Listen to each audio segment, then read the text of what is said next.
સહજ ન્યૂઝ. વડિયામાં પરેશ ધાનાણીનો રણકાર. આ લડાઈ સત્તાની નહીં, સ્વાભિમાન અને મતાધિકાર બચાવવાની લડાઈ છે.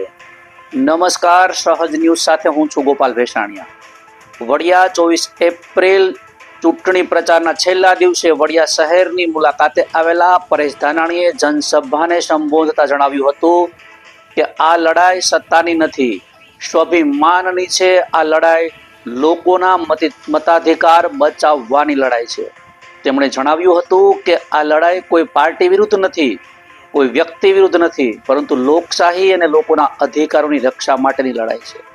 પરેશ ધાનાણીએ સત્તાધારી પક્ષ પર આક્ષેપ કરતા કહ્યું હતું કે સત્તાના મદમાં કેટલાક અહંકારી નેતાઓ ભાન ભૂલી ગયા છે અને સત્તાનો દુરુપયોગ કરી રહ્યા છે. પંચાયત નગરપાલિકાના ઉમેદવારો ઉપર દબાણ, જોર જુલમ અને દાદાગીરી કરી અને બિનહરીફ કરવાના પ્રયાસો થઈ રહ્યા છે. તેમણે મતદારોને અપીલ કરી હતી કે લોકશાહી મજબૂત બનાવવા માટે લોકોએ પોતાના મતાધિકારનો ઉપયોગ કરી યોગ્ય નિર્ણય લેવો જોઈએ. રિપોર્ટર રાજુ કારિયા, સહજ ન્યૂઝ, વડિયા. શું કહેશો? આજે વડિયાના આંગણે તમે છો.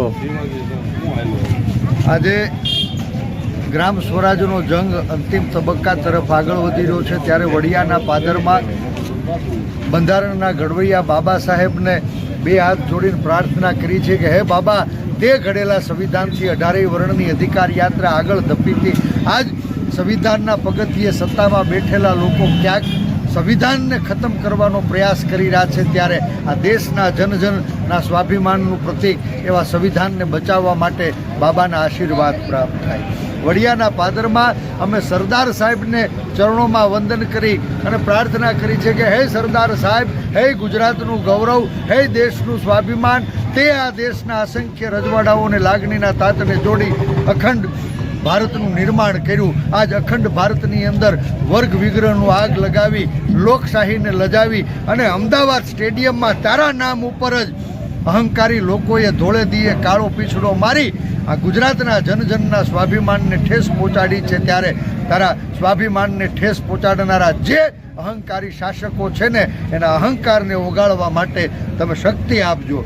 આજ આ તીનબત્તી ચોકમાં અમે શિવાજી મહારાજના ચરણોમાં વંદન કરીને પ્રાર્થના કરીએ છીએ કે હે શિવાજી મહારાજ, આઝાદીની લડાઈ માટે સંસ્કૃતિ અને સ્વાભિમાનના રક્ષણ કાજે તમે પણ બલિદાન આપ્યા હતા.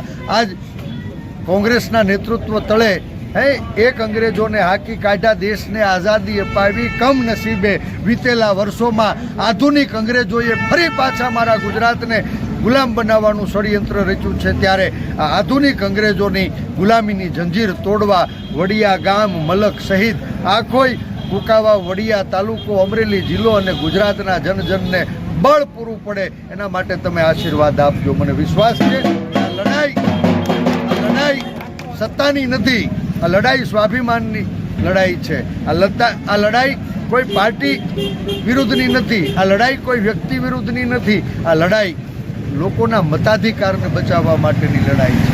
તમે જુઓ, સત્તાના મદમાં ભાન ભૂલીને અહંકારી શાસકો આજ વિપક્ષના ઉમેદવારો એના માથા મચડી પરાણે બિનહરીફ થવાના પ્રયાસ કરે છે.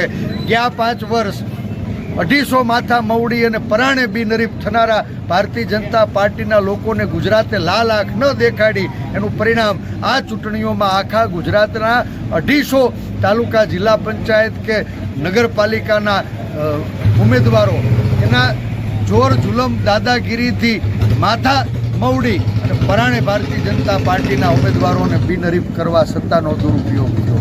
ગઈ વખતે 250 માથા મળ્યા, આ વખત 750 માથા મળ્યા.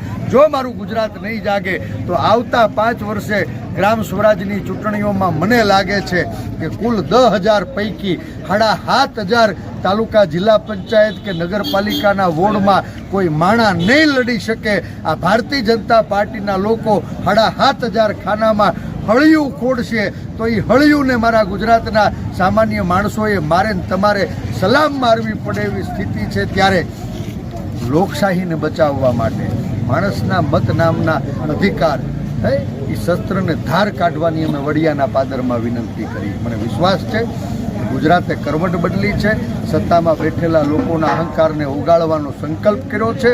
26 તારીખે આખું ગુજરાત વહેલું ઉઠીને સવારે 7 વાગે લાઇનમાં ઊભું રહી જવાનું છે. 28 તારીખે પેટીયું ખુલે તો યાદ રાખજો, આખું ગુજરાત નાભીનું નિશાન આપ અને બાપ બેયને સાફ કરી અને કોંગ્રેસનો તિરંગો ગાંધીનગરમાં લહેરાવાનું છે, અમરેલીમાં લહેરાવાનું છે, કુંકાવા વડિયાની અંદર લહેરાવાનું છે.